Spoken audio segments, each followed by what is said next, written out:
Welcome back to Stooge Stream for another episode. I am your host, the Stooge. This is the Genesis Special Impact Recap episode. As always, I'm joined by the one and only wrestling savant Gbanks. Howdy, y'all. Okay, Yeah, my new thing now. that's your new thing? Yeah. Howdy Doody is your new thing. Yeah, howdy doody is practically my new thing. Yeah. Okay. It's better than calling people jive turkeys. Okay. Howdy Doody is your new thing. Awesome. All right, so the Hardys open the show by coming to the ring with Rebby on piano as usual as they walk past and King Maxwell on her back. Beautiful Rebby. They now cut a promo saying that they've decided they want all the gold. Yeah. They're going to take it all, bit by bit. A little line he said, we have to go back to my Egyptian roots and tether myself in all gold. Yeah, I was just like, that is amazing. That was great. Yeah.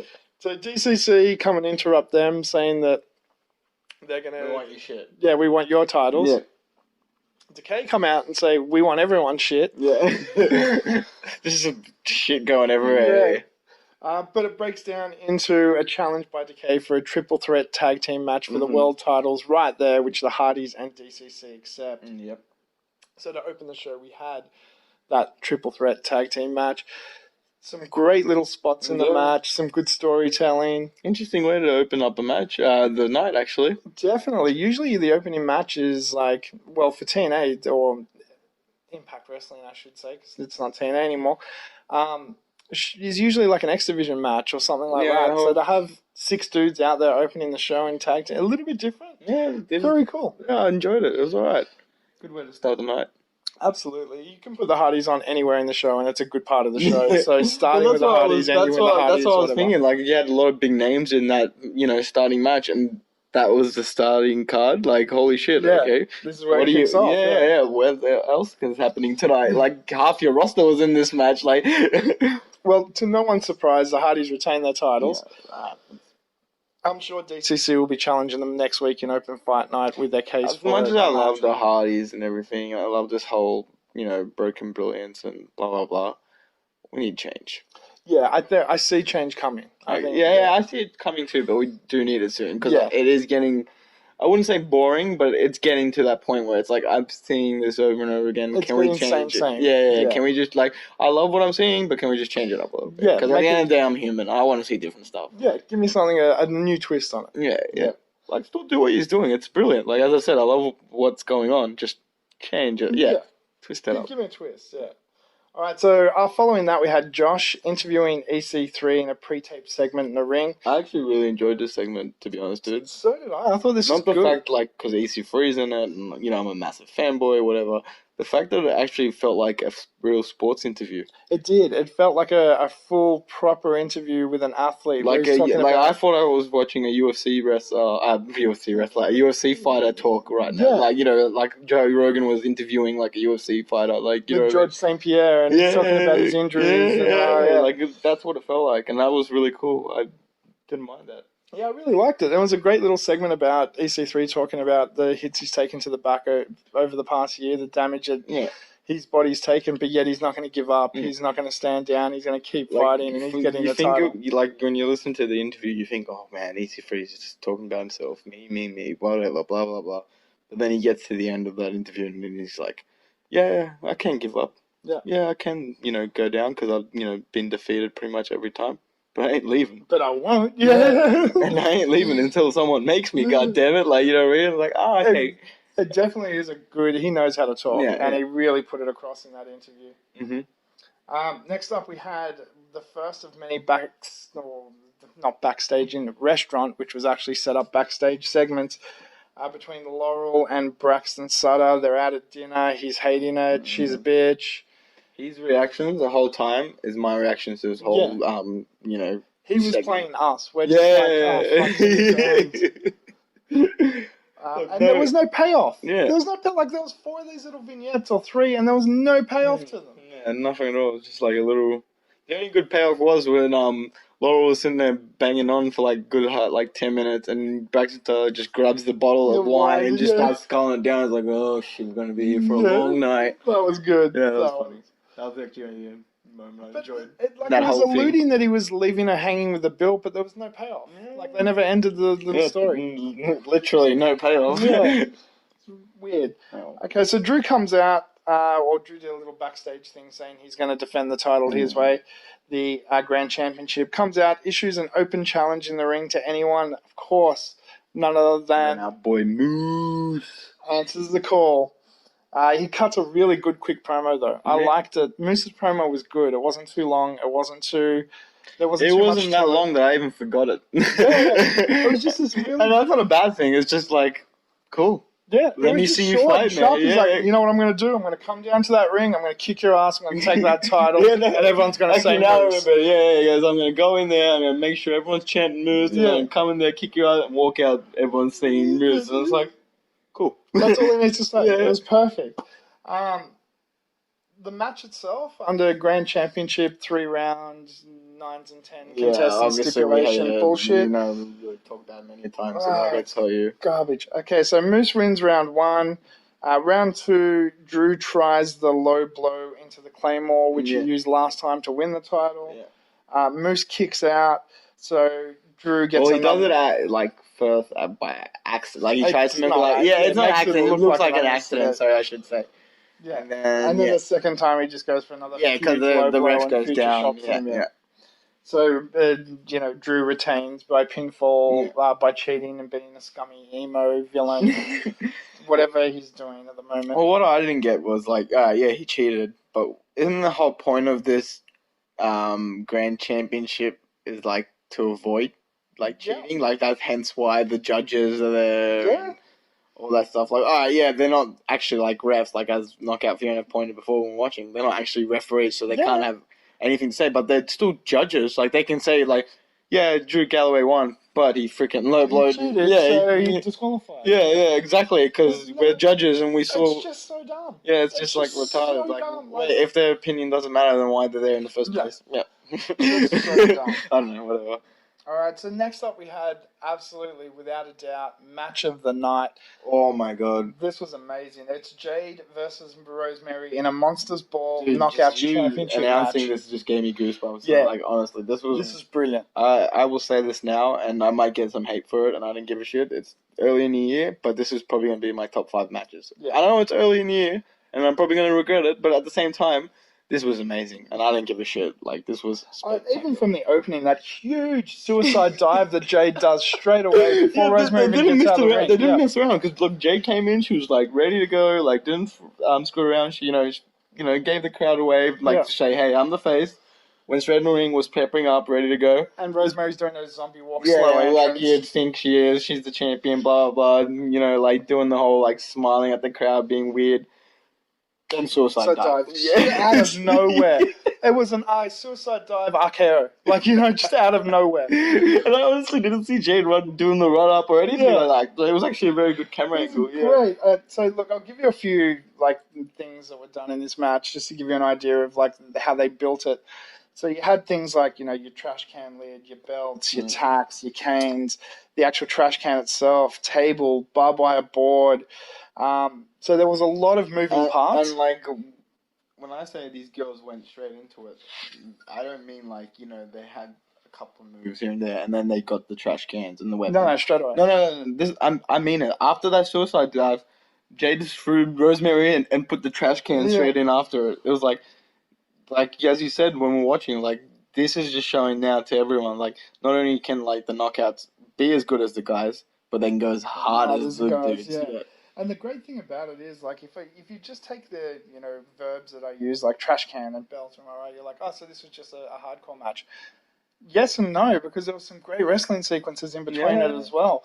So there was some great stringing of, we have to get to the tax bit, but we've got to do things in between. Exactly. We have to get to the boards bit. Here's tax, you go in here. Yeah. No, they actually wrestled to that tax were actually in the ring for a good 5 minutes before someone actually went through them. Yeah. Yeah, you know what I mean? It was really well constructed. This was just a really well constructed match. I really enjoyed it. I really, really did enjoy it. I love this match. So Rosemary retained there was a point where Jade does a flip off the top rope and moonsault off the top rope and smashes a barbed wire board into Jade's face. She's dead. No. Can we not forget before what she did before that when she what was she? Oh yeah, she Germaned joined the suplex Rosemary into the barbed wire board, no, into the thumbtacks. Oh, into the thumbtacks Yeah, as well. oh, head first. Yeah. Some So brutality that was moves. dead. Yeah, that's when I thought she was actually dead. And then no, she had to go through the barbed wire table Twice. Yeah. twice. But hey, you're in Decay, so what did you expect? Sorry. Yeah, sorry. Like That's what you signed up for. yeah. So Rosemary won though, retained. Yeah. Gail Kim comes out to check on Jade, and Rosemary miss Gail. So hopefully this is leading to Rosemary versus Gail, because I would take that match any day of the week as well. I'll take a triple threat match. I'll take a triple threat. Yeah, please. Thank Just you. layer in that shit. TNA, all you have to do is just go, hey, use free fight. Yeah. Cool. Done. Yeah, every night. Yeah, every night. I'm happy with that. It was awesome. So yeah, that was definitely match of the night. If you can only watch one match on this card, I'd suggest that one. And you know what else I'm looking forward to now? It's showing that, like, you know, other wrestlers can now wrestle with Gail Kim. Yeah. It's not just only one main, sort of wrestler only wrestling Gail Kim. It's like other. We're gonna have a whole lot of talent. Yeah, you're gonna have a lot of talent, and it's not gonna just be the bright, the shining light on Gail Kim. And this time, now it's on Rosemary, or it's gonna be on Jade. It's awesome. And again, Brooke and Angelina's coming back, and we've got a whole lot of highlights coming into the Knockouts division. So after that, and again, this is going to be always hard to beat, but they tried. They definitely tried. We had a little video package about a new X Division competitor by the name of Caleb Konley. Yeah. Looks pretty interesting. Has a cool look to him. So we had a 5-way X Division championship match between Trevor Lee, Andrew Everett, Caleb Konley, Marshea Rocket, and D.C.C. Yeah. This was exactly what you would have expected. There was flips galore, fast pace, high flying, amazing. Electrifying. Yeah, a 5-man DDT. No, at Pope said DDT. There was some amazing. This was the spectacle of the night. Yeah, this was like the woo, yeah. Definitely, yeah. Though again, I still give match of the night to Jade and Rosemary. I thought this was an amazing X Division spectacular. Red v Blue match was match of the night. Yeah. Sorry, we're still talking about it in other matches. I'm sorry, it was just really good. It was that good. Yeah. But no, this was really good as well. Now, in the end, DJZ retained. Yeah. But you should see some of the moves that were in this match. Well, there was actually a little bit of a storyline going in there that I was watching. That was happening. DJZ, retained the title. Then Trevor Lee and Hara Helms. Yeah, and Hara Helms. Yeah, Hara Helms. Love Pope. Ended up attacking DJZ from behind, grabbed 2 chairs, put one on his bad ankle, allegedly. Smashed it. And then started smashing it. But what you didn't see was old boy Skywalker, Mr. Job himself, Andrew Everett, chilling in the corner, not partaking in any of this. Not happy, giving them a weird look. Yeah, giving them a weird look. Yeah, he was... So we might see something change from there. Which I'd like to see. I want to see Andrew Everett. Well, he's in 2017. He's coming along he's coming along as his own wrestler. Like we saw, highlights of it in previous weeks where he's had these, before it was just do one amazing spot in the match and job out for the rest of it. Now it's no, have your 5 minutes or 10 minutes or whatever and still job out, but still.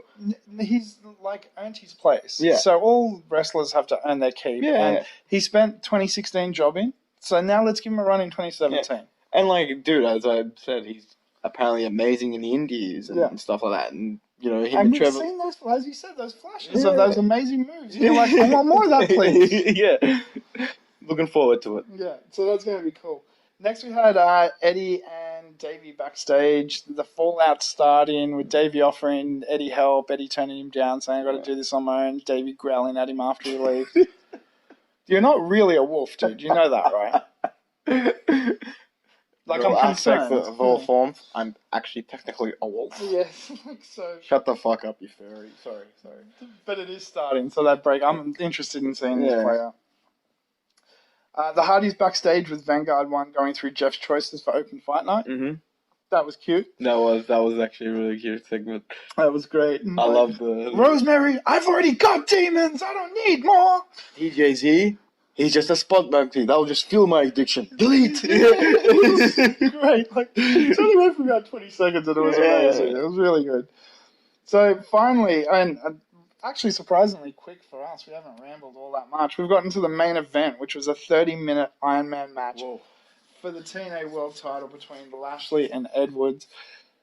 Now, on any other show, on any other night, and you hear us say this all the time, this would have been match of the night. Easy. It was great. Easy. It was fantastic. I was about to say, dude, I can talk about this match for a good 30 minutes. Yeah. Like, because it was that spectacular and there was so much in that match. Okay, but let's just deal with the elephant in the room straight away. So, the rumor was that during this taping, TNA had some issues getting people in the door. Oh, okay, yeah, this is hilarious.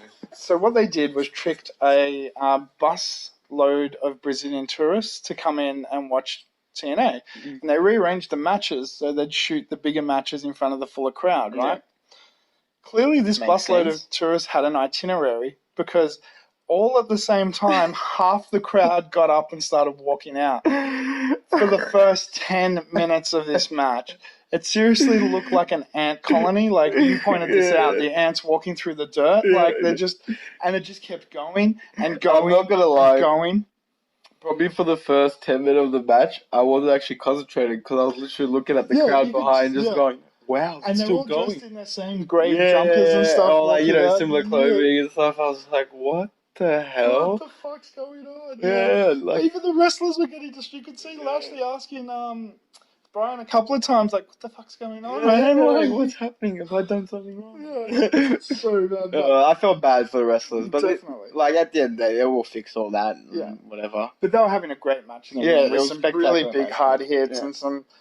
It kind of started off as a slow boil, which most of these Ironman matches do, and then started picking up pace. I can tell you right now, Ironman matches are like, what I would say, high risk but high reward kind of matches. Like, you can easily stuff up an Ironman match. Like, because you've got so much time to do it. It's so much time and so much time to to finish the ending. Like, you got to get it actually right. You know what I mean? So, like, for example, like, you can't have an Ironman match where like you're 3-1 up with 2 minutes to go because that's not exciting. You know what I mean? So you got to make it exciting and stuff like that. You got to make it tense. These guys actually did a spectacular job at making it exciting. It, held you to the last minute, held you to the last wire, which was what an Ironman match should do. You know what I mean? So the first 10 minutes, there was no pinfall. Yeah. It was after about minute 12, 13 that I think there was no pinfalls because they were more concentrated about how much people were leaving. But Lashley gets the first pinfall. Yeah. A few minutes later, Lashley actually gets a second pinfall. No, he gets the count out. Sorry, count out. After slamming Eddie onto the ramp, that was which Pope started swearing immediately. Yeah, that was hilarious. That was ridiculous. You just you see it, and then you just hear beep. He either dropped the M bomb, or he said the F word. Yeah. One of the two. It was MF or F or N. MFN. Or a combination. Yeah, MFN. Look at that motherfucker. MFN. Beep beep beep beep. Yeah. It was great. So then Eddie gets a fall on Lashley after he takes himself out on the exposed turnbuckles, which he actually exposed in the ring. He always exposes it. What is he going to learn? Poetic justice. Yeah, I know, right? Eddie gets another pinfall with a massive Boston knee party after that. That evens everything up. Yeah. So getting closer to the end, I think we had about 5 minutes left. Lashley gets the chokeout pinfall. Yep. Or the chokeout submission. Yeah, that submission he's got, which I actually love too. Yeah, that was really good. And then the fact that because it's just a simple, submission move. It's nothing spectacular. But the fact that Lashley does it, because he's, an MMA fighter, it makes it a lot more realistic. It makes it more realistic. So, when people do tap out to it or can survive it, it actually means a big ordeal. You know what I mean? It was like, 100%. Oh, wow, okay. So, just as we get into the end, we've got 40 seconds left. Eddie Edwards locks in a massive guillotine. Yeah, and honestly... It looks spectacular as well. It was awesome. So it's Lashley holding out for 40 seconds. Yeah, and as I was saying before, we were on the edge of our seats, cheering. It's going to go to overtime. What's happening? Yeah. You even called overtime. I was like, is it overtime in that match? Well, what else can they do? You can't leave it even. Yeah, exactly right. So it gets to literally Lashley's about to tap and the bell rings. And you're like, yeah, and he even passes out too, and Brian's holding his hands, but the bell just rung, he wins the match 3-2 over Eddie. Spectacular match. Really great match. I think the biggest surprise for me on this match not only was the fact of actually how good the match was, it was a great match. Yeah. But the fact that I was expecting a Davey run in the last 2 minutes. I'm like, last 2 minutes he's going to run in and turn heel. He's going to run in and turn heel. Yeah, any minute now. Even like you and the Knockout were both like, where's Davey? No, it was funny because we were sitting there before this match started. We were actually talking about when he's going to come in. Like, we were actually talking about, oh, yeah, I can't wait to see Davey. Like, when do you reckon he's going to come in? Like, yeah, I'm like, last 2 minutes. Last 2 minutes. Okay, cool, yeah. Nope, never saw him. Nope, so it's going to be next week. Yeah, it's going to be next week. It has to happen soon. They've been alluding to it. Oh, it's definitely... Look, dude, you know, if you're not blind, you're obviously going to see this is going to happen. Yeah. They're going to turn on each other. But, like, yeah, as you said, it is a missed opportunity. They could have done it tonight, but we'll see what happens. Yeah. You're like, it's coming. We'll see how they're going to do it. How are they going to play it like, out? I respect that they're not doing it like this because it's, like, obvious. So maybe they're like, all right, it's too obvious. Let's not do it this way. Let's try to do it our way and, you know, keep them on, you know, keep them guessing. Like, Yeah. I don't mind that. Whatever. Well, yeah, look, I'm kind of looking forward to it. Let it play out a little bit more and it should be fun. Mm. So, but that was it. That was our Genesis episode. Genesis, get it right. Genesis of my premonition. Although he lose his voice tonight. Yeah, he's sounding like this. He's probably been on the Indies all week. Yeah. Actually, him and them and Young Bucks are going to have a great match on Ring of Honor soon. Yes, which we should definitely check out. Yeah. But thank you so much for listening. I've been your host, the Stooge. Gbanks. We'll be back with you next week with some more Anthem Presents Impact Wrestling. And fun. And until then, don't forget adventure, excitement. Stooge craves not these things. Welcome to Stooge Revolution.